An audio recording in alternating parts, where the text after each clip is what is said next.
Wherever you love to ride, the Pros Closet has the road, mountain, gravel, and e-bikes to take you there. New and certified pre-owned bikes. Inspected, tested, and backed by no-risk returns. Join the ride at theproscloset.com/audio.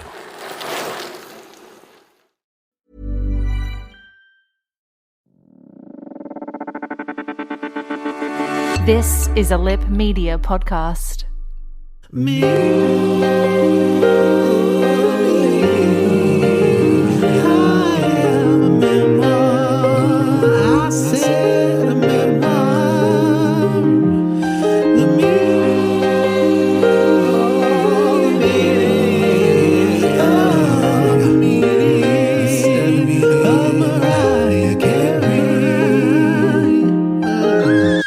Hello, Lamely. Welcome back after our extended break to me. I am a memoir, the meaning of Mariah Carey, where yours truly, Fab, and hers truly, Posh.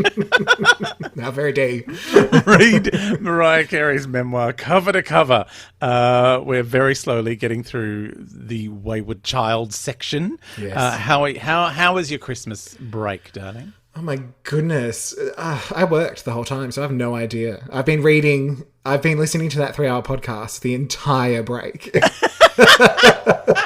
The Questlove interview podcast went for my entire summer break. Oh dear, well I look forward to hearing about that. Well, I guess we'll hear about that right about now in some me moments. Me moments. All right, so got a few little headlines. Mainly just little final Christmas bits and pieces that happened around that time, because of course it's a very religious, festive holiday for us Mariah fans. Yes, it is. We had Mariah guesting on a few shows, so she was on Kelly and Ryan. Yes. I just want to did she do a New Year's thing? She did. What it was? Yes. Don't you worry, we're going to get to that. Kelly and Ryan. I forget that Kelly and Ryan is a thing. Oh my god. Well, I don't really care so much about the Ryan because we're in a feud because he thinks Carrie Underwood's more famous than Kelly Clarkson. Anyway. Exactly. Maybe in like text. No, because Kelly's texting. Anyway. Yeah. But I'm like, maybe in his house. I don't know. But I'm obsessed with Kelly. Maybe because she's more of a diva. And is she? I don't know much about her, to be honest. Well, from what I've heard, I'd say just quietly that J Hud is more famous than Carrie Underwood. Anyway. Yeah. Well, look, from what I've heard, and this may be completely apocryphal, and please don't sue me, Carrie Underwood. But yeah, you can have his 2014 Mac. The Hayden Penitentiary character from Nashville was apparently based on Carrie Underwood. I've not seen, but sure. Not everyone thought it was Taylor Swift, but I heard that it was no. That's Carrie Underwood. She is La Diva du Country. Oh, okay, very interesting. I might have to. Jesus, take the wheel of my car. Now, I am, as a little, even more of a side note, I'm obsessed with Kelly Ripa's family. I know last you are. year, they're very attractive. They are very attractive. The year before Her last, husband they is were very my, attractive. Right? The year before last, they were my Christmas card that I gave to my family.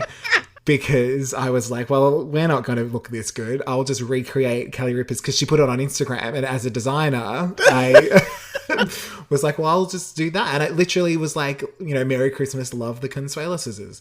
So, Consuelo scissors.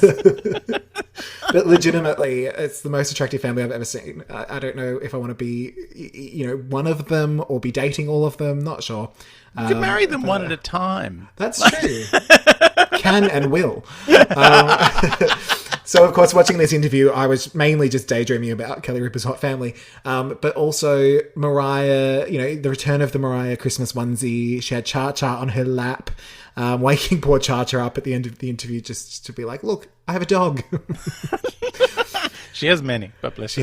Yeah, and they all seem to be Jack Russells. Yeah, she's got a thing for Jack Russells. She loves them. Yes. Now, we also had... Did you see this? There was a video, a cover of sorts by a band or a group called Hush Hush, where they covered All I Want for Christmas Is You, but they did it in the style through the decades, from Sinatra through Elvis, Prince, Nirvana, It's bonkers. It's on Mariah's Twitter. You have to look at I'm it. going to chase that down. Oh my God. It was so good. I was like, wait, what? They had like visuals and yeah, I wish it was the whole song, to be honest. It was fabulous.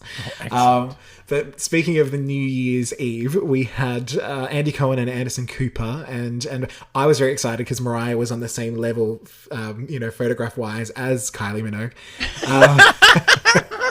Now, Andy made the mistake of saying that Mariah recorded All I Want for Christmas Is You, and she's just very quickly just going to interject that I actually wrote.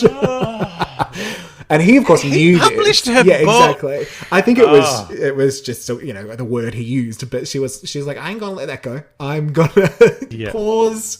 Pause. And then halfway through, because there was a bit of a delay with the Zoom and Skype or whatever, there was a little bit of a lull in the conversation, and you could hear music in the background because it was New Year's Eve. Yes. And where they were was like nearly midnight, whereas where she was, it was sort of 10 p.m. Yeah. So I'm guessing things were sort of being recorded out of sequence and all sorts of stuff. And Mariah said, "What's going on? I hear music in the background." And in the gag of all gags, it was J-Lo. My God. Andy's face, I screenshot it so I can share it on our Twitter. She held that smile like it was the performance of her life. Like, not a flinch. She did very well. But I got taught how to do that smile, by the way. The Mariah smile? The TV Week smile. My the photographer I was working with called it. He said, what you do is you smile really big and then just relax a little bit. And you can just keep that for hours. We're both doing it now. You can hold on to that for ages. Now I'm thinking of the... I call it the Bert Newton. Look at it. Doesn't move. Just there. If you want to sound really like, upper echelon of British, richness, you just don't let your lips touch. But I had to screenshot it because honestly, the face that he made went for 30 seconds when he was realizing what he was about to say. But I hear that J-Lo was thrilled that Mariah Carey acknowledged that she makes music. So there you go. Mariah said it sounded like music, but she could have been wrong. It just sounded like, I don't know her. Imagine if she said, "What is that god-awful noise?" There's like a weird frequency in my mic, my headphones. Are you playing my new remix of my song? Oh, you're playing her. Is that Lover Boy? Is that the original Lover Boy? No. That's what now we also have the return of MC30 with the Charm Bracelet EPs. Everyone's very excited about those. I love Charm Bracelet. And Mariah also paid tribute to Larry King with a gorgeous photo of herself. I think he might have... I loved that photo. She looked gorgeous, but I think he was maybe off to the side somewhere. Yeah. He was there. He was around. I went down a deep Larry King rabbit hole when he died. Mainly because someone posted an interview he did with Carrie Fisher, which then led me on to many interviews he did with Debbie Reynolds and her doing impressions of everybody. Oh, really? And then at one point I found her talking to Joy Behar, of all people. Oh, we love Joy.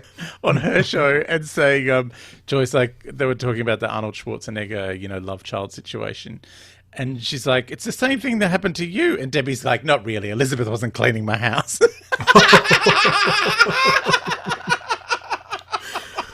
Oh, we love Debbie Reynolds. She's so cute. It's my favourite part of Connie and Carla is when Debbie Reynolds comes out. And oh my God, I don't remember this. She's like an animatronic. She just goes. Well, I just now am thinking about all of the, when Larry passed away, there was all of the tributes. It really was just everyone's faces with him, the back of his head. Yeah, I know. May he rest in peace. That's who he was. He was always the back of a head. Well, I just always think it was funny. His advice, with as far as interviewing, was never to sort of talk about himself. That's my exact opposite philosophy. Yes. I just go and go and go. Same with Oprah. Can you imagine Kingsplaining? Oh my God. Oh my God. But that brings us to our lead story, which was the epic 3-hour Mariah Questlove interviewer. Now, I'm going to give darling Fab, the gist of the interview, because please. it's a lot. Gist me up. And a lot of it, I will say, is things that Mariah is kind of like, read the book. So that's fun. But we start with Mariah announcing that she's not the queen of technology. So that was nice to hear. You know, she's just throwing out, I have a flaw, a single one. It's technology. Touched a little bit on the costs of the early days working in the big music studios, but just casually slipping in that, of course, she worked in all of them because she's Mariah Carey. Yeah. Then they went on. Her husband ran the he was company. he was the Sony. She was asked whether she's adapted to making music how people make it now, you know, on the laptops and this and that. And of course, she was like, yes, in 1999, the Rainbow album.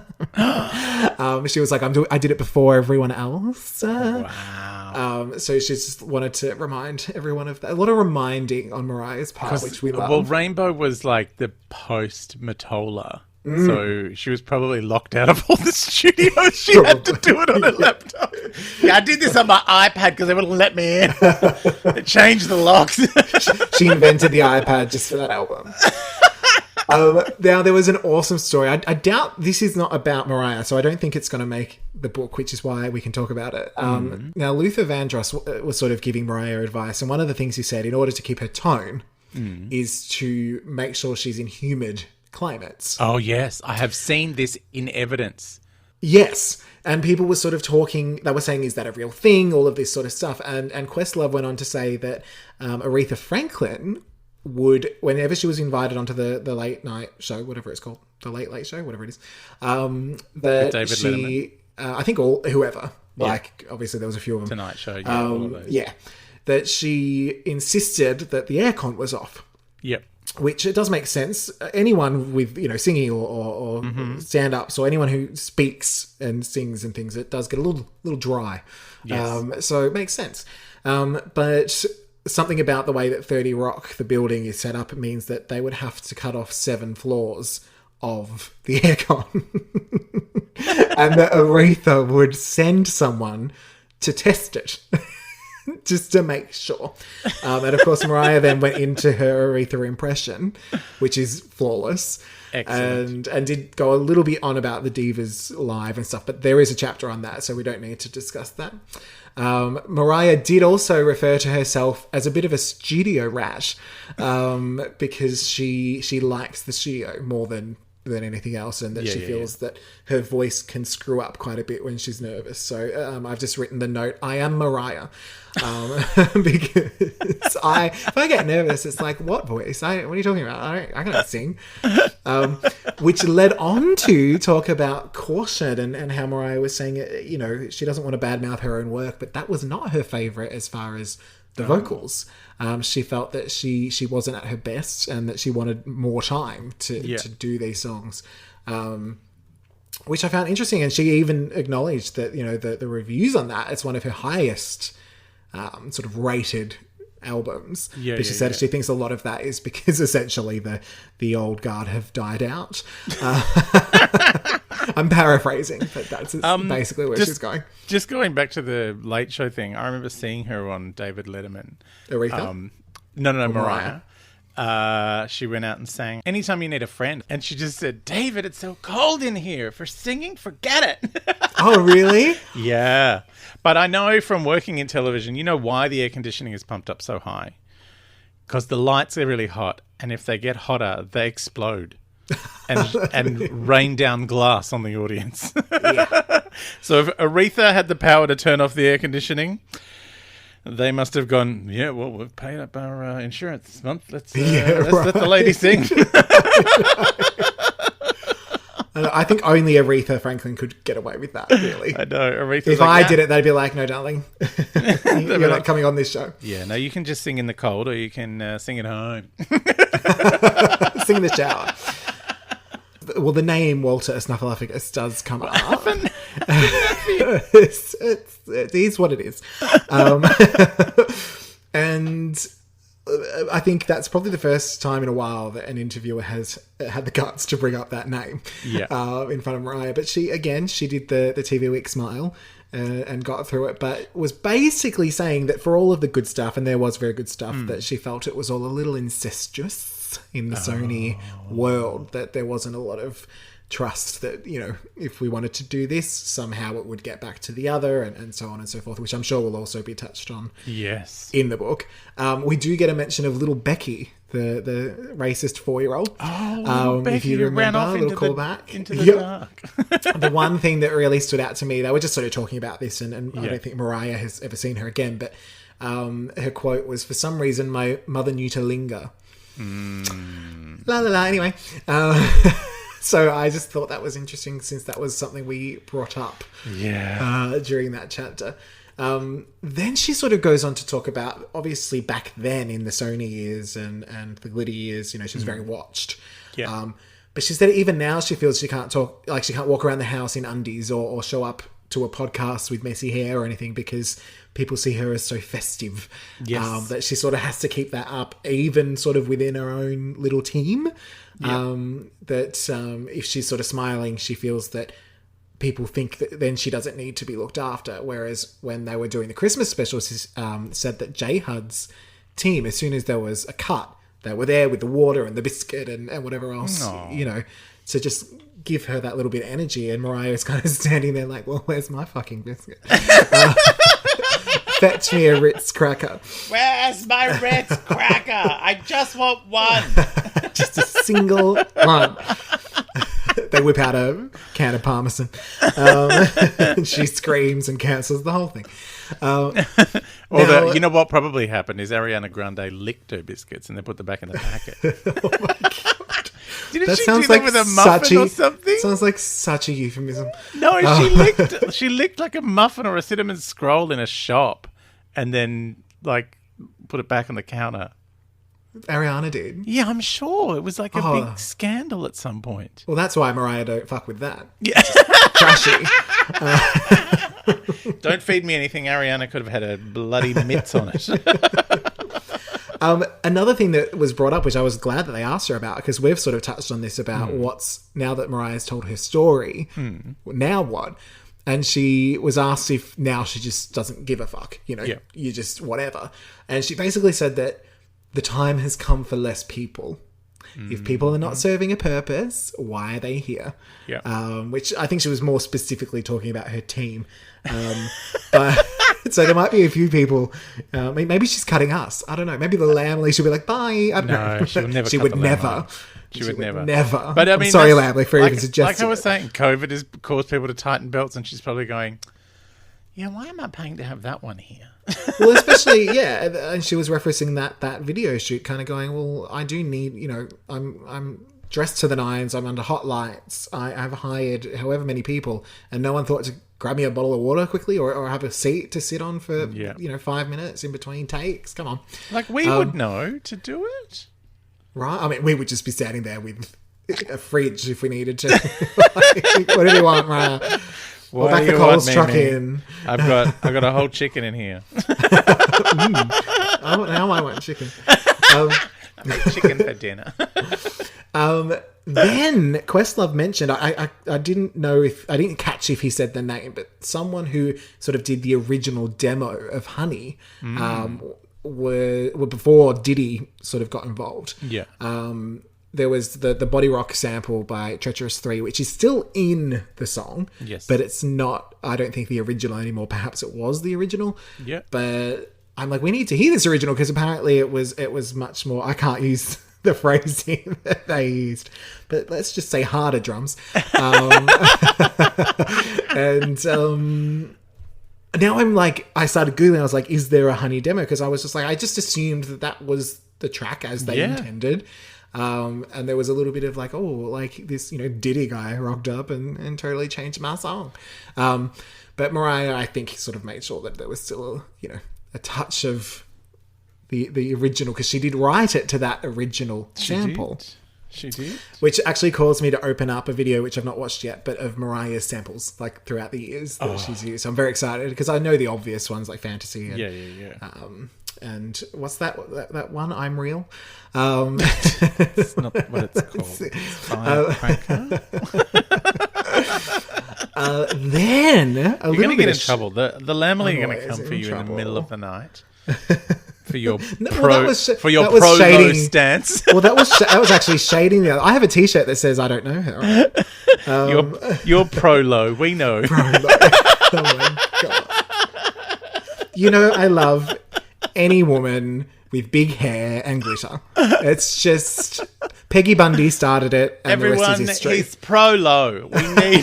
We don't know her. I my God. don't know my own podcast co-host anymore. You are prolapse. So I'm pro-lapse and you're pro-lo. prolo and prolapse. Oh my god! I mean, they already hate us. But that's fine. Now, Pro-lo. We don't know lo. I can love all equally. Now, Mariah went on to say that there's sort of no one as powerful. You're still laughing. Oh, yeah, There's I can't no stop. one as powerful as Tommy was. You know, Yes. Now back as he was back then. Yeah, because it's all And kind of fragmented and yeah. And she was sort of going on to say that artists are more in control now. And then she said, "Everybody except me." La la la la la. I was like, oh, hang on a second. That was a little throwaway line. what does that mean? I mean, I emphasized it more than she did, but I went back and I was like, no, she said it. And this is like present tense. I'm like, what's going on? Do you think that's because it's it's got to do with her back catalogue and whether she can access it? And, I don't know. yeah. It could just be more like, as she mentioned with Caution, maybe she wanted a bit more time on it. Like maybe it's a bit like, she mentioned something about instant grads, I think she called them, which is basically releasing a song as instant gratification, not belonging to an album, not belonging to a piece of work, which artists do. Yeah, but, like triumphant. Yeah, and I'm not sure if that's her favourite way of working. I think she'd Yeah. prefer to do the full project. So could be little things like that. So perhaps, I don't know how much longer she has on this particular label or with whoever Wasn't she it with is. You know. Sony, like their old people's end now? Is she back to Sony? Oh, I'm Prolo and you're saying she's old. She's, What are we talking she's about? celebrating Time. her 30th anniversary. Like it's, Time is not a thing. We do not acknowledge. It was 2 years ago. I am the same age as Mariah, and I got a package today from the government. Oh no. And I have The to package. send my shit to the government. Do you know, like, do people outside of Australia know what this is? I doubt it. But it's a thing in this country where when you turn 50, which I did this month at some point, my 21st, 29th, you have to shit on a card and send it to the government. Oh my god. I also got a letter from my local member, the state member of state parliament, so not even like federal, but the state, like saying, congratulations, it's an amazing time turning 50. And I'm like, oh, is this how it works? So 50, you get the state local member. 75, maybe my federal member, which is Tanya Plibersek, she'll send me a letter. And then, Because she'll still be there in 25 years. yeah, probably. And then when you turn 100, it's the Queen. Yeah, but when you turn 100, the Queen shits on a card and sends it to you. That's how that works. But turn it around. She's trying to be one with the peoples. Got to get popularity back after the crown. I just love that he thinks I want a letter. It's like, yeah, thanks, mate. I am not that generation. Like, just because I'm 50 doesn't mean I'm 500. Right. Well, it's like my not that I'm a huge sports ball person, but my AFL team is St Kilda, but my dad is Essendon, and he wanted the extra ticket as a member, so he put my name as the extra so he could take friends and things. I'm sure it's totally legal. But for like 20 years, no joke, I got birthday cards from the Essendon Football Club every year. I get one It's from my really dentist. Random. Well, that's nice. He's got a huge collection of artwork. So Oh, well. it's always some jazzy bit of Archibald nonsense that he sends me. Okay, why not? Now, Mariah also mentioned the song Petals being about others as well. So I think we're right on that. We're going to get a little more to that song. I'm excited about more Petals work. Then she broke out into Janet Jackson's Control in the same way she would normally break out in her own self-referencing song. It's the first time I've heard her referencing someone else's song and not in an immediate, like, oh, I'm talking about Janet Jackson. It was just like, Control. I'm like, okay. Well, because we are the same age, that was a big song. That was the only song. It was. Like that year, that was the only song. Well, maybe that's why she's probably like, well, I haven't written a song called Control, so I have to quote someone else's song called Control. Then we touched a little bit on what we've already talked about, being the possibility of a film coming out of the meaning of Mariah Carey. But then they were floating the idea of more of like a TV series. A la The Crown, to cover things fully, which could be very interesting. Oh my God. A whole episode of tea drinking. Right. Traumatic tea drinking. Trauma. Now can you imagine the linguini? We need to resurrect Della Reese to play Nana Della Reese. No, I'm seeing Viola Davis. Well, she could maybe be Addie she could be Addie the Parmesan Nazi. Oh yeah. Like we've got there were roles in this TV series. Do you think Oprah as Addie Nanny Della She's going to narrate. She's just going to narrate it and tell Mariah. It's just going to be Oprah in a room with little Mariah as Oprah tells little Mariah her life story. Yeah. That's the TV series. And I would watch every minute and do a podcast on it.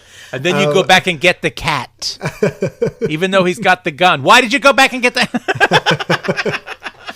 Did you believe you were going to make it? Now, she also touched on Chick, Someone's Ugly Daughter, and they were floating the idea of Record Store Day as perhaps the ideal time to get that out there. Putting it on the vinyl.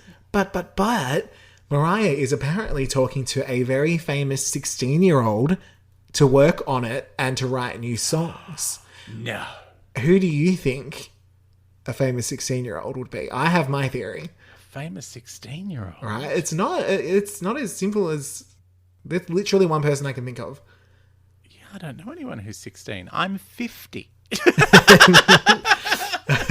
You only go to 21st. It's illegal for me to know 16-year-olds. I'm thinking the only 16-year-old I can think of, and they are not known for their singing, but I believe they can sing, is Millie Bobby Brown.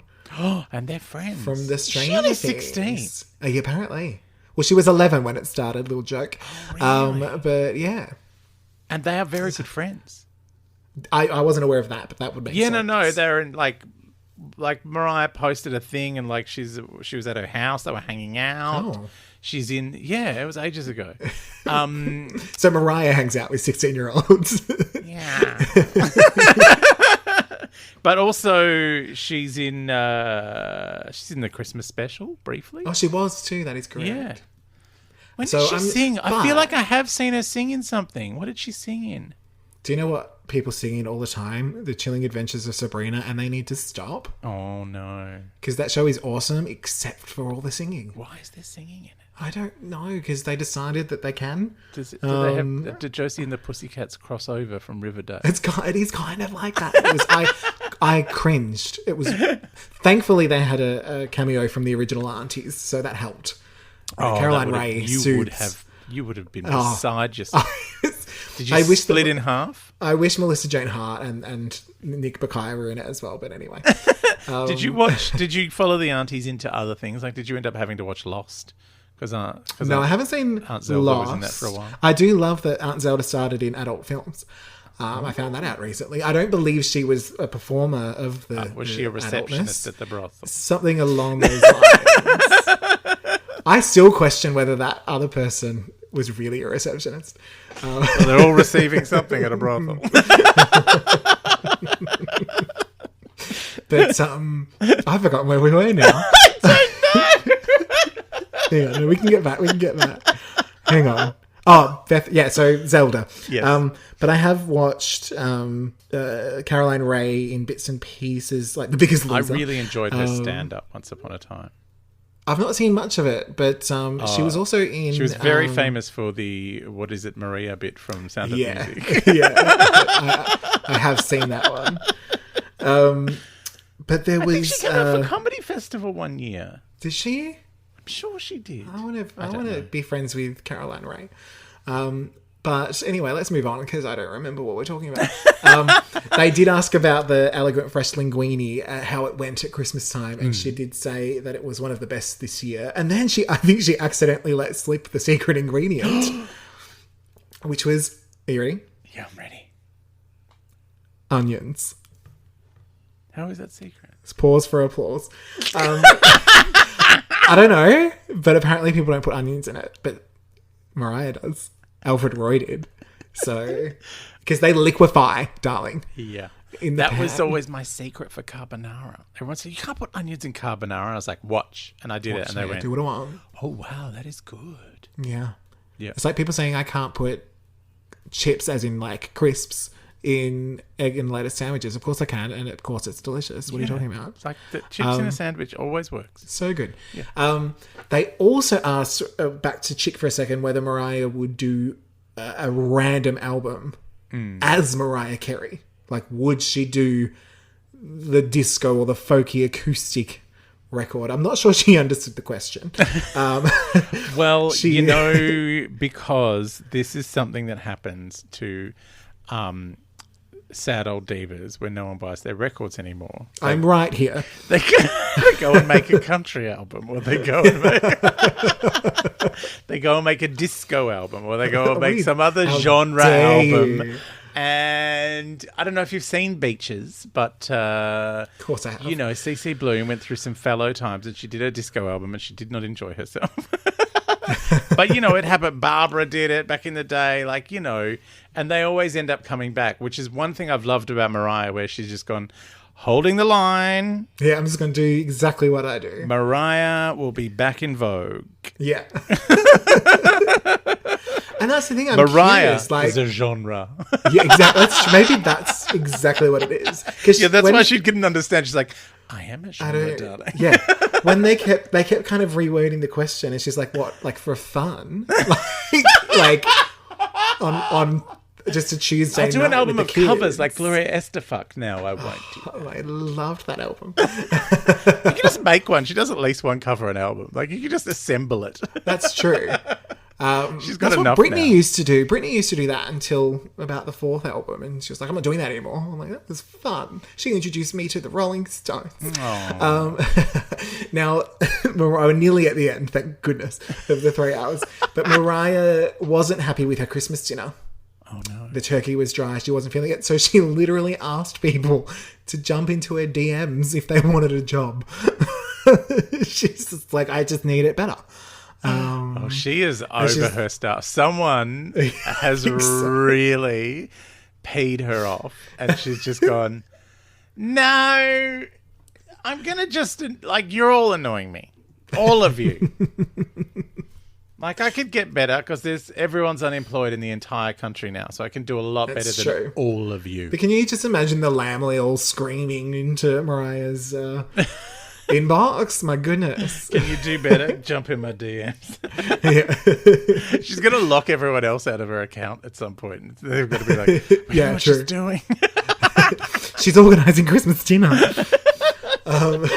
And then it was a fabulous podcast. I would say to the Lamley to have a listen, maybe after you've read the book. There wasn't really any spoilers, but still, you never know. Yeah.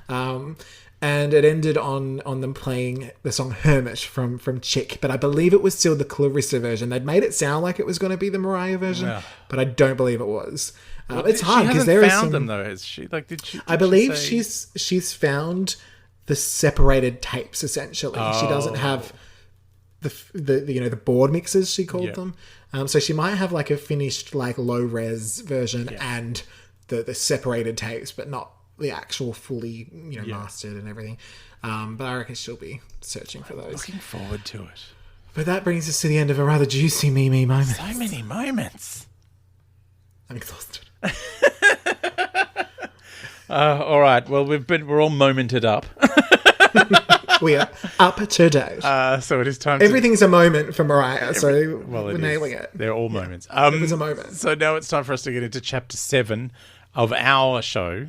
Which is chapter who knows what. I'm not counting the Mariah's chapters anymore. Shall we? Do you even remember enough to give us a little recap? How about a recap?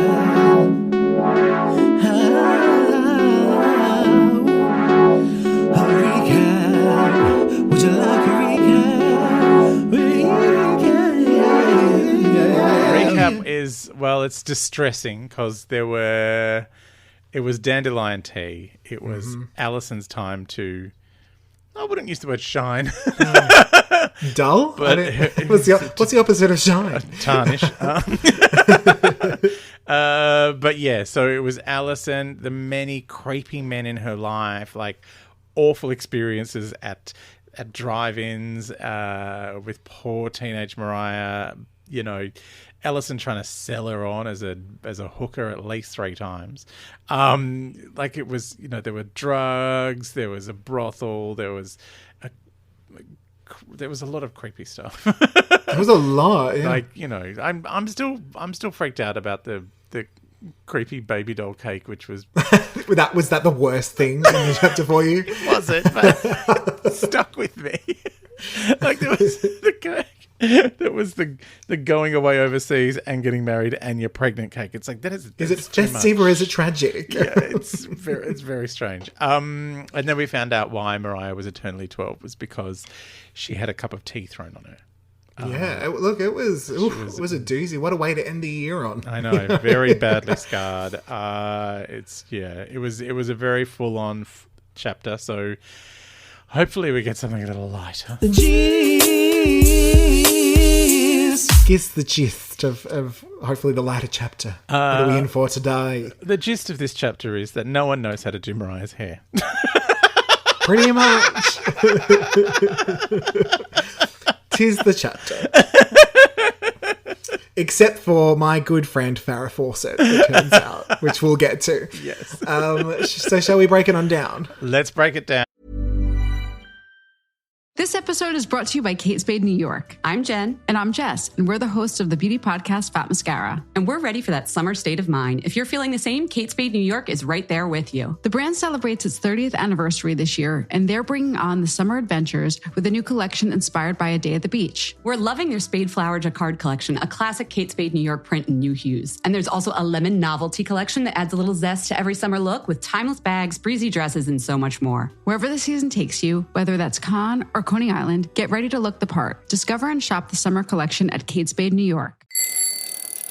Wherever you love to ride, the Pros Closet has the road, mountain, gravel, and e-bikes to take you there.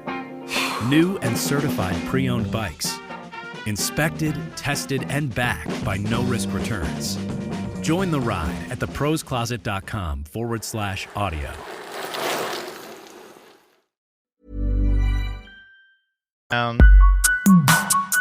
Bring me on down. All right, so the chapter we're covering is Detangled and Swept Away, aka me. I am the meaning of intermingling hair. Intermingling hair from the spine of the board. Because the chapter starts with Mariah describing a photo, and I was like, oh, that's weird. She's not put a photo with it. Oh, hang on. Let me turn to the back of the book, shall I? There's the photo. And it was the photo, which, what have I got here? So, she's holding a hot dog, which I only just noticed. Yep. But basically Mariah is saying, you look at that photo, everything appears normal. She looks, well looked after. Yeah. And then in my head, slow pan across the ocean. I wasn't. That's the movie right there. Yeah. And sort of the most obvious form of the neglect was her hair. Yes. Essentially saying she felt sort of caught between two races and types of hair. Because you're describing the movie version and like the slow pan across the ocean. I wasn't. I'm imagining the little girl with a hot dog, slow pan across, and there's grown-up Mariah singing Twister from Glitter. Grown-up Mariah is the Easter egg throughout. Yeah, she just we just pan across occasionally and grown-up Mariah will sing a song and then we'll pan back to the story. With the Lacey Chabert filter movie. Like she's the one selling the hot dog, and she just gives some really good advice to little Mariah. Oh, and she's the only one that has good lighting. Oh, yeah. Have you seen that movie with Lacey Chabert? Yeah. Mariah's the only one with the good lighting. Everyone else gets like the complete washed out, like just turn everything on full, and Mariah's like, no. That one and that one. One little bit of Vaseline on the lens, we're good to go. So, of course, Sorry. Mariah, one of the quotes that I took, there's a few quotes, and I believe Fab has a quote as well. One of the early quotes I took was, there was no going to the salon, darling. Darling. But I don't Mariah ever makes- recall my mother ever going to a salon. No, right? But basically, there wasn't a lot of money. There perhaps wasn't a lot of thought put into hair care in Patricia's household.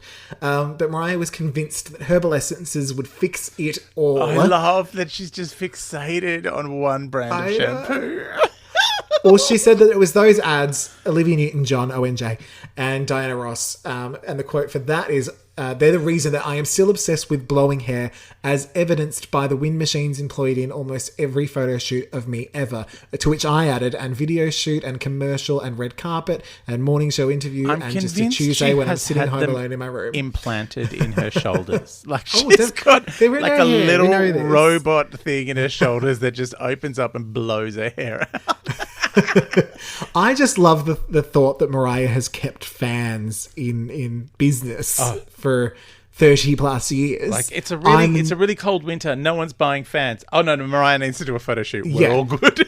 I'm even heading towards perhaps wind turbines might be a bit of a... Maybe. Perhaps Mariah was interested in the environment. She's like, well, I have to go outside. Let's put some wind turbines up. Oops, solved global warming. Yeah. Have you? I don't know if you've ever watched the Eurovision. I know neither of us really what watch it. What kind of disgusting question is that? Of course I have watched the Well, Eurovision. I haven't watched it in recent years because I don't know it. Oh! Right. Sorry, that took me a second. But Poor Miff. I love Miff. But like one of my favorite. I remember I was talking to you about my favorite ever key change, Yes. which was Pastora Sola at Eurovision 2012 singing Quédate conmigo, and the wind machines are in the floor. Like it's just like a little vent. You just see this little louvers tip up, and suddenly, whoa, hair! And I'm like, oh, I bet that's Mariah's house. I bet like where other people have ducted heating and ducted air conditioning, she just has ducted hair blowers. She probably does. She probably does. What I love, though, is that Mariah actually acknowledges them, because sometimes it feels that she doesn't. No. Like, she's like, what fans? I don't know what you're talking about. No, but I think that's part of it. It's like that's part of the glory of Mariah. It's like, no, my hair is always like this. So yeah, this was the bit that I highlighted. Because I just love the which idea one? that it was, that the boss, Diana Ross, Yes, yeah. Olivia Newton-John, and the Herbal Essences commercial. That's funny. That's not the one I would have guessed. I'll tell you which one when I get to it. This is all me. I love this. And also the wishing that she could get her hair brushed like Marsha Brady. I know. Well, the thing that was terrifying for me was that Patricia's solution was tragic bangs. Now, where do you stand on the bang? Well, like... Because I have thoughts. My sister and I, as children, had the Marsha Brady perfect blonde hair. So bangs would just hang perfectly. Like, we didn't have... the genetic problem that Mariah had in that her hair did not want to behave in a bang. Yeah. My hair doesn't bang either, Mariah. I get it. So, yeah, we were queens of the fringe. I should send you a photo of my sister and I with our... Please do. We got pixie photos taken, and it's just the most horrific blonde bowl cuts that you've ever seen. I feel like I actually might have seen this You photo. Have probably you had it up? Yeah. I think I know the one. I'm wearing a yellow skivvy, onto which I had put an iron-on transfer of Smurfette because I was resend it so I can 10 get years that. old and the gayest thing who ever lived. Until I was born. Now, I'm a little hesitant about the bangs. Because there are certain people that can carry off a bang. Yes. And there are certain people who should not. Now, I don't want to tell anyone what to do with their hair. Yes. Obviously. But I have had a long I've got to time say, sort of feud. It's cheaper than Botox. That is true. Sorry, I have a frog in my throat and I'm trying to talk through it and it's not working. No, just have a go. I don't have a button. It's still there, whatever. Now, bangs I approve of. Xena needs the bangs. Sandra Bullock in the 90s needs the bangs. who doesn't need the bangs is Patricia Arquette on Medium. You hate her so much. Now, this is the thing. This is what's interesting. I don't hate Patricia Arquette. You just hate her on Medium. Just her bangs. Oh, just because it's just the fringe. Because I used to call it the sadistic fringe. Yeah, it was the sadistic fringe. I could never watch that show. I've been thinking of you lately because you know her milquetoast husband that just put up with her, waking him in the middle of the night, having a nightmare every night, Yes. elbow in the face. Yeah. Anyway, he has been a villain on Star Trek Discovery the last few episodes, and I keep wanting to call you and go, I'm terrified that the fringe is going to turn up in space as like a giant, And giant kill everyone. space monster fringe. Literally, I've had a few different hairdressers over the years, but my friend Dash, who does my hair, she loves Medium, and she keeps threatening to come to my house at night time and cut my hair into a medium fringe, or Medium fringe. cut all my friends' hair into a medium fringe. It's like you've woken up in the village of the damned. Yeah, exactly. So this has been a long time All thing. psychic and they've all got fringes. Yeah. So I used to have quite a physical reaction to the fringe, and so I couldn't watch that show. Yeah. So I watched Ghost Whisperer and said, you know why? No fringe. Oh, and also That's- J-Lo Ho, who is our Yeah, favourite. exactly. I love Hewitt. I Who- adore the we Ghost do know. Whisperer. I So- love the Ghost. I love that the Ghost Whisperer is terrifying for 15 minutes, like really scary, and then for 15 minutes it's like I have no idea what's happening. What's cameraman home on about? And then for 15 minutes it's like, oh my god, I can't stop crying. His dad's talked to his kid again for the first time since he died. Was it you and I talking about Cold Case recently? Was that us? Or Yes! was it? No. Was it? How it's quite good until the reveal of the killer, and suddenly it's like, we can't act anymore. And the direction style completely changes, and no one knows what they're doing, and everyone just kind of looks off to the side. And then the ghosts show up. I've been reading Michael Connolly is like one of my favorite authors, and I've been plowing through his Bosch books. Mycon, as I call him. Mycon. And there's so Bosch had to organize a meeting with someone at CBS Studios, and like he's currently working in the cold case department, which is, I think what did they call it? Something unsolved, or open unsolved, because they don't want to call it cold cases, like they ever let it go cold.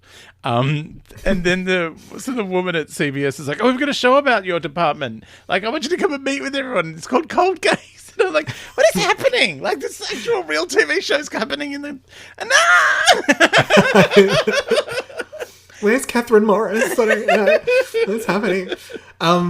But no, I have to finish the Patricia Arquette story, otherwise I'll never let it go. Anyway. But no, so she had the bangs and I couldn't deal, and then she had the bob with bangs, which was just 10 times worse because it was like a bangs at the front and then side bangs, and you end up looking like that cat with a watermelon on its head. Yes, exactly. So that was beyond for me. But then towards the end, she sort of went for more of the posh bob. So it was the exact opposite haircut where it was long at the front. Essentially what I'm rocking right now. Yeah. But she looked so much better. And suddenly I was like, hang on, I like you now. You realise. So the demonic satanic powers were in the fringe. So anyway, years have passed. And I've now gotten to know Patty, as I call her, through the Twitters, and found out that she's actually quite a decent person, and we have similar values, I suppose, and she's kind of awesome, and I'm like, damn it, because I think she's got the fringe back, but she doesn't want to lay money out on Botox. Well, fair enough. Yeah. So I've had to kind of make my peace with it, but at least now I know my enemy. Yes. It's the bangs, it's not Patricia. So Patricia, we're good. All right, just end of podcast. I feel like we've solved everything we need to solve now. This is a Mariah Carey podcast. Right. How did we end up in Patricia Arquette's fringe? Now back to the Marsha Brady of it all. Mariah mentions that 500 hours of beauty school, like, you will learn that you don't get the Marsha Brady through simple shampoo. Which of course she was obviously she was obviously referencing the Brady Bunch movie, as Mariah would not have been around for the original Brady Bunch. What? Like, it's not possible. No, she wouldn't have been born yet. She wouldn't have been born. But they show it in repeats. She would have caught repeats. Or maybe it was that. Yeah, because Nick I at saw Night. it in repeats. I didn't see it. When Yeah, it was sure. originally No. Of course. I just thought maybe the 90s one, Oh yeah. when she was like. Well, they would have not repeated even- it because the movie was on. Yeah, that's true. That's true. I wonder if people are listening to this going, no, that's not right. But what I'm hoping is that we have a chapter dedicated to the 500 hours of beauty school, and I want like an hour by hour breakdown. I think we're going to get of some what beauty happened. school. I know when, like, you know, my favorite my favorite ever VHS, which is the very first Mariah Carey VHS that had like some of her songs on it and some interview bits. She was talking about when she was working in a salon for all of half a day. But she did finish beauty school. She did. So yeah. So Do you she reckon went to she'll work in do a like salon, a- and this guy was like, "What's your name?" She said, "Mariah." And he goes, "What's your name again?" She goes, "Mariah." He goes, "No, from now on, you're Echo." And she's like, "No, this isn't the slave days. You don't name me. See you later." Well, I'm now just wondering if she's going to do it like during that chapter, whether she'll do a remix of Beauty School Dropout, but Beauty School Graduate, because she actually finished. She did finish. So she'll be like, I one-upped it. And Diddy's on it now. I love So- that Mariah has a beauty school degree and Serena Williams has a nail technician degree. Imagine that shop. That shop would be amazing. And only Oprah can Only afford Oprah it. can afford to go there. By appointment throwbacks. only to Oprah. They've still got a shop. And it's located in Barbara Streisand's mall. In the mall which is under under her her house. But Babs can't even afford it. It's weird. It's Diva World. It's a weird theme park. Can you imagine? I don't like theme parks, but now I do. But you want to go to that one. I would go to that Diva one. World. What would the ghost train be replaced with? It would be Patricia Arquette's Fringe. Oh my god! I said ghost train, not hell. Sorry, it would be. That's my Sarah Michelle punishment. Gellar at one end and Jennifer Love Hewitt at the other, and you would just imagine terrifying things were happening in there. Diva World. Now, You know what the ghost train is? It's that Gloria Estefan covers album just playing on a loop. Oh, I would love it. Turn the train around. And you know, the low. That's the ghost train. It's that you think Firecracker's playing, but then it's the other song. The other one. You're pro low. You wouldn't find that terrifying at all. I'd probably reenact the Super Bowl. It's fine. Now, okay, we can get so back on off track track. on this We can get back on track. Okay, now the hair. So Alfred Roy's half sisters decided to stage a hair intervention Love a at hair Grandad. intervention. Right, a hair intervention at Grandad and Nana Ruby's house. Now, in the car, on the way there, Mariah mentions using humour as a defense mechanism, which you and I have no idea about that. No. And of course, Alison was in the front seat being a grade A mole, saying Mariah was absorbing Patricia's white eccentricities. Yes. Which apparently Her means haughty talking. tone. Apparently that means talking like this. Because that's how Mariah does the impression. I can't wait to hear it. And, so and jealous she you got said, to hear oh my God. the mum impression. And so, of course, Alison saying that Mariah is passing, which, of course, Mariah says as though a child could make that distinction. Yeah. So Mariah was like, I'm going to be so hilarious right now, and I'm going to do my best Patricia impression, which, of course, Alison didn't get because she's a dumbass. But Also possibly off her face, poor Alison. But what the thing I wrote down though was, for effect, I didn't break my board stare out the window.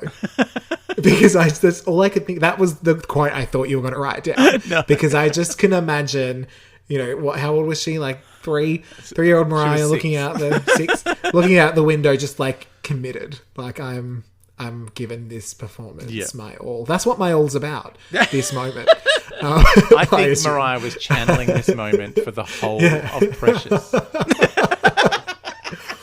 Oh, she actually did touch on Precious in that 3-hour interview. It's such a good performance. She went on to talk about a little bit about the family that she was going to. So talking about playing with the cousins and feeling like that was her first real family, where she felt a real part of it. Acting out Carol Burnett's skits, insisting that she's the lead. Yes. Again, in brackets, I am Mariah. Yes. And playing with the neighborhood kids and them sort of saying she's not your cousin, she's white, and basically just them defending her. But the thing that was really sweet. It was like a really you kind of got this sense that she hasn't felt like she belongs anywhere, and she's searching for belonging everywhere. And this is the first time she feels kind of defended and a cherished part of a family. Like that was, I think, one of the most heartbreaking things. Like after all the stuff that happened in that Dandelion Tea chapter, where it's like, oh my God, her life's been so awful. Like this actually broke me in a way that I just felt, so that's the thing that has been an undercurrent in all these other chapters, is this sense that I don't belong anywhere. And here she feels she belongs. And it's, those moments where it's sometimes a small thing that throws everything else into relief. And I just had this moment of like, oh, the poor thing. This is the only time she's felt like she's part of something. And I'm like, part of a team. Sort of. Well, the quote that I wrote down from that was, it was always a different story with me. Yeah. And I thought that was really sad. Yeah. Like sort of saying that I'm always the asterisk, basically. Yeah. And she also mentioned in that interview about being on Mariah time because she felt that she always had to be almost the adult when Alison and Morgan, had their friends over, because she's like, this could go real wrong. Yeah. Like, and they need a grown-up, the 6-year-old, to deal with it when it does. Now, we didn't get a name for this auntie, but I'm calling her Auntie Thelma from Good Times. Because that's how she's described. Yes. Well, Thelma was amazing. Yes. Went on to tell Mariah that her lips weren't full enough, as you would tell any child. Yeah. And then the white department store lady later told her they were too full. Yep. Which I think is just Mariah realize. Like, it feels like that's a slow realization that, I'm mixed race, so I either don't fit in anywhere or I fit in everywhere. But each person, each side are assessing me over my deficiencies, as opposed to my positives. Yeah, and the thing that stood out to me a lot was that no one told her that she's good as she is, which was probably the thing that I kind of cottoned onto the most, because it was sort of always, be this, don't be that, defy genetics, and it's like, you just can't do that. You've got to actually tell kids. Yeah. But none of that shit matters. You are good as you are. I know. If someone had told me I was going to go bald when I was a teenager, like I would have leaned into it earlier. Instead of having that tragic fringe when I was 18. But only the fringe. Seriously, it went down to my mouth. That's basically my hair right now because I'm getting it cut on Tuesday. It's driving me insane. Now we get to the ritual of the hair. Mariah is going to Auntie Thelma's or it was actually Nana Ruby's and Grandpa's, but and the aunties were going to do her hair. It was this big deal. There was a hot hammer fork, which I assume was a straightener of sorts. I wasn't super clear on the hot hammer fork. But unfortunately, for all of the ceremony of it all, Mariah's hair was not strong enough to withstand the heat. Her hair was too white. Sizzled right off. It was too white. It was too. Like, her hair was too black for her to be able to do what her mum did, which is just get up in the morning, shake and it go. out. Yeah. But then it was too white to cope with the hot comb. Like, poor Mariah. And I felt bad because even though it seemed like they were kind to her in that moment, it was a little bit like, oh well, so's bye. Like, we're not going to come up with any solution. It's just that didn't work. The end. Yeah. I was like, oh, okay. She was clearly very excited about this. I know. Just turn that temperature down a little, maybe. I think those things only have one setting, those hot combs. I mean, it might be a little different now. And I think this is why it's so important for Mariah now with her children to be the one there to help her kids. Now, the quote here was, "I was still a wayward little misfit who wore a disobedient crown on her head." And I loved that because it means she always knew she was a motherfucking queen. Yeah. This is a crown. Just so you know, it's a bit messy, but This it's is a crown. not hair. This is a crown. And then we get to sort of what I'm calling the final scene of this part of the movie, this chapter of the film, where they're driving to Jones Beach with Patricia, Morgan, Alison, and Morgan's friend with the stunning Farrah Fawcett hair, who, of course, Mariah was in love with. Yeah, why wouldn't you as be? Like, we you all look like are Leif now. Garrett. So I was also in love with him at the end of this chapter. So Farrah silently brushed Mariah's hair out with his very own comb That he carries in his back pocket 24/7. Exactly, on the one that he used on his hair on the drive there. As I wept, me personally, I was there, and Mariah was so elated that she had to immediately, when she got to the beach, do a quick Pamela Anderson hair flick in the water. Just to show off her new do. And it was the first time she felt pretty, which I thought was very nice. Her hair and herself. Yes. And I love that she just very quickly works in, BTW, nearly drowned. It's fine. But my hair looked really good. And it's all fine now. I do love the kind of the camp over the topness of this moment of like, look, I nearly drowned, but my hair was amazing. It was so good. Did you feel it? But it actually did. Like, I was caught in a similar wave around the same age on a little summer holiday, and that shit comes out of nowhere. And I will never forget. It was like you go hurtling up the sandbank in like you're rolling down a hill but up. Yep. And it's bonkers. And thankfully my mum actually got up and ran over because she saw that there was something, a little not quite right. Yes. But at 6 or 7 years old, you are light and you fly, and I can imagine that. But I don't think my hair looked that good after. So Mariah did very well. Well, her hair had never in looked check. good before. So even if she's it was like, a I'm tangled like, mess, keeping she it. was like, it looked good before I went in, so it looks good now. And maybe like she says at the very end, she went to get a hot dog. So maybe that's when this photo was taken. My final, it is because she's holding the hot dog. Yeah. The final note that I wrote was, anyway, she got a hot dog, so it all worked out at the end.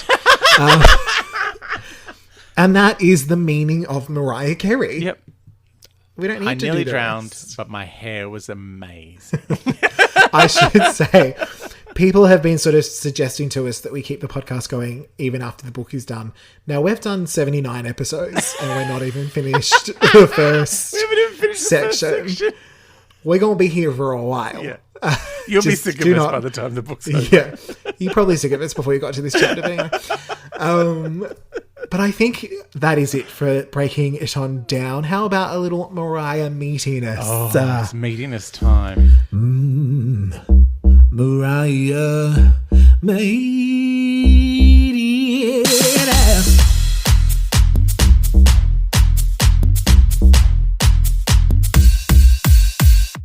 Now, our last chapter, Dandelion Tea, I gave it Beyond Infinity. You gave it Infinity Plus. I gave it, And the Lamely, of course, gave it Infinity across the board. was So spectacular. it is ding, ding, ding, Infinity. So how are you feeling about Detangled and Swept Away? Look, I mean, I'm tempted to give it Infinity purely because it explains the fans built into her shoulders.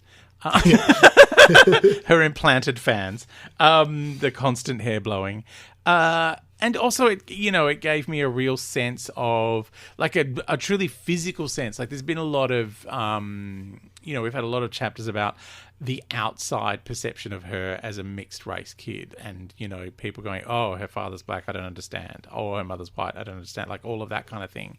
But this was the first time we got a real sense of what it was physically like to be different and to feel different. Like, I mean, it's everyone's hair is different, but just to have that, knowledge that, oh, it's neither one thing or the other. And, makes her special. It makes her feel special towards the end. So it feels, at the start she feels like an outcast, but at the end she feels like, no, I can be amazing. This is an amazing amalgamation that's going on inside me. So, yeah, I really like that. So I'm going to give it a meatiness of 9. You went a 9 out of 10. So for me, I did go a little lower, but it did gain as things went along. I think because of the sheer brutality of the previous chapter. It needed to be being light. so meaty. We need lightness. Exactly. Now I was listening to that previous chapter and then went on into this, so it was quite a big contrast. Mm-hmm. And as far as meatiness goes, I mean, nothing's really gonna to quite match up, even though I'm sure we'll still get some infinities along the way. But I thought, this one, it is lighter and I appreciate that. But the meatiness, it's not super meaty, so probably going to be a little lower. But Mr. Farrah Fawcett. Oh, yeah. That final few paragraphs really did push it up. So I'm going for a 7. I know it's not high. It's But fine. it was lower. And it's not got anything to do with the quality of the chapter or the writing. It's just the meatiness. Yes, that's just purely meatiness. what I'm basing this on. I had ethereal meatiness. Exactly. And of course, someone who perhaps, had more of Mariah's experience in this possibly would have given it a higher score. Yeah. And that is that. So I will put that up for the Lamely to have a little vote on, see how you guys feel. It will probably be infinity, and that's fine. Like that's one thing. I know we keep talking about how we don't have this lived experience that Mariah has of being biracial, of the horrors of living in America, the guns and all that kind of stuff. But I kind of love that she is bringing us into that world. Like, you get a real visceral sense of what it's like growing up and not feeling like you're one or the other. But this chapter, I really got a sense of her feeling belonging for the first time. So, yeah, that's why my score is quite high, because I felt it. Like there was a real... I felt it. I believed.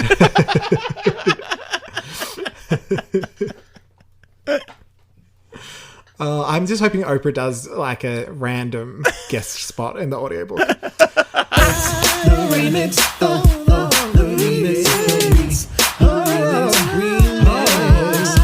right, it's time for the remix. The what would we change if we had our time over again? What's your remix? So my remix is that I probably, if I was Mariah, I would have moved in with the cousins. Yeah. And I would have married Farrah Fawcett. Because he seemed divine. Because imagine every day he could look after Mariah's hair. Obviously not getting married in that moment, but wait until, a little later when she was old enough to make that choice. I also suspect if he's doing her hair and quite excited about it, he may not be into marrying women when he gets to the age. I don't have that lived experience. I don't know what you're talking about. It's Adam and Eve, right? My remix is probably the same. It would have been, hold on to the Farrah Fawcett man. He's fun. Now maybe time for a little bit of Can Take That Away. Bracket Mariah's lesson, close bracket. Can take that away. Oh, Mariah's lesson. So my lesson for the week is do not let your child's hair just get all matted. Actually seek help if you don't know how to do it. Now, I will say, obviously it is easier now because there is more awareness of this. And I wanted to bring up a couple of things I've seen recently, thanks to the Kelly Clarkson show. Because I love the Kelly Clarkson show. But she has different segments where often it'll be like good neighbors or just people sort of doing good things in their community. And there's been a few different ones. One was specifically about adopted families and things like that, where perhaps a child of color has been adopted by two white parents, or even just one white, as in a mixed race couple. And perhaps one of the parents has not had experience with that kind of hair, but still want to make that effort. Yeah. So there are actually sort of classes and and lessons that people can go to with their kids as a little bit of a bonding thing and learn how to do their hair in a way that makes them feel pretty and not have to go through what Mariah's gone through. Yeah. There's also a specific one to do with dads. So of any background in any race, but basically so that dads can spend time with their daughters and learn how to do their hair. Also to take some of the pressure off mum, probably. But I just thought all of these sort of things are fabulous, and, you know, they probably didn't exist back then, but surely there was someone out there. If Farrah Fawcett could do it, surely someone else could. And it should have been Patricia. I'm sorry, Pat, but you probably should have looked a little further into that. But again, Mariah sort of says, you know, it could have been because she was just oblivious, living her life. You know, she's an opera diva. Like, take her to the opera with you. Like, there'll be some queen with a hairbrush there. Yeah, right. Like, they do hair for a living. I guess her hair lives in a box when you're a diva. That's true. And what was your lesson for this week? Don't listen to people when they're giving you advice about your physical features. Yeah. Because as she saw in a brief space of time, two different people are going to give you two different opinions. It's like, you know what? Everyone is special as they are. You don't need someone pointing at you going, your lips could be fuller. I'm going to inject them with this shit. But unfortunately, that is what people are like in our society. They're just like, I'm just going to comment and, you know. I'm looking at your Instagram and I'm going to write it right here under your face. Your hideous face that I hate. How about a little I don't know her? Was there anyone this week that we do not know? I have kind of one. Well, two. Yeah, the only one is, you know, the woman at the makeup department. Yes. Yeah. I wrote, we don't know the lip comparison twins. And the other one was, we don't know Patricia's hair care skills. Oh, we don't know Patricia's hair care skills. I mean, Patricia keeps getting forgotten in this book. We keep not knowing her from time to time. I know, poor Patricia. She's just, I think it's the passiveness of Patricia that is the issue. Yeah. She's not throwing scalding hot tea on Mariah. And look, you know, she's just sort of not around. Or she's around but not present. Alison maybe. Never covers herself in glory either. I think it's almost home time.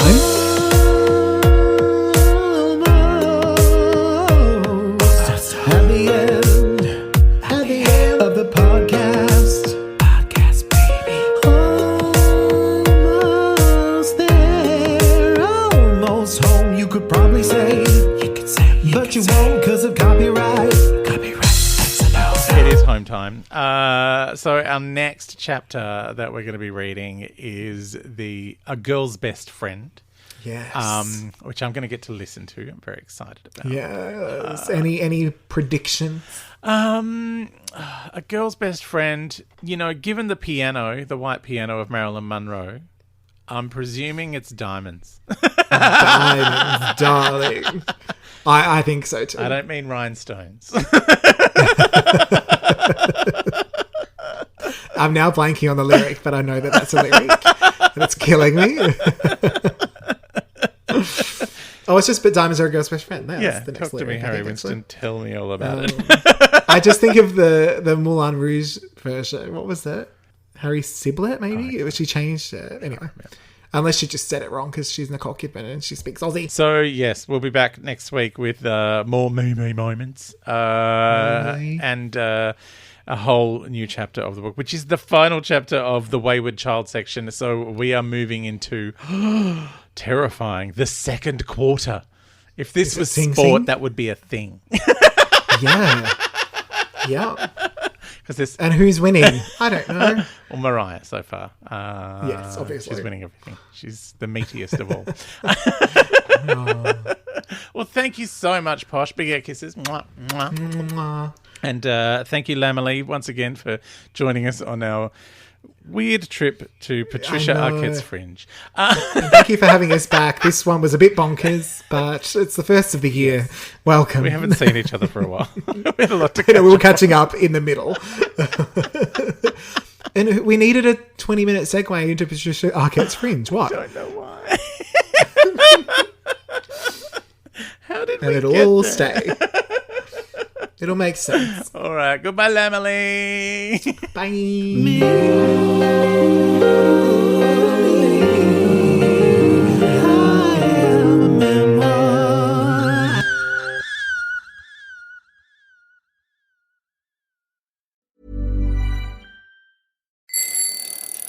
Wherever you love to ride, the Pros Closet has the road, mountain, gravel, and e-bikes to take you there. New and certified pre-owned bikes. Inspected, tested, and backed by no-risk returns. Join the ride at theproscloset.com/audio.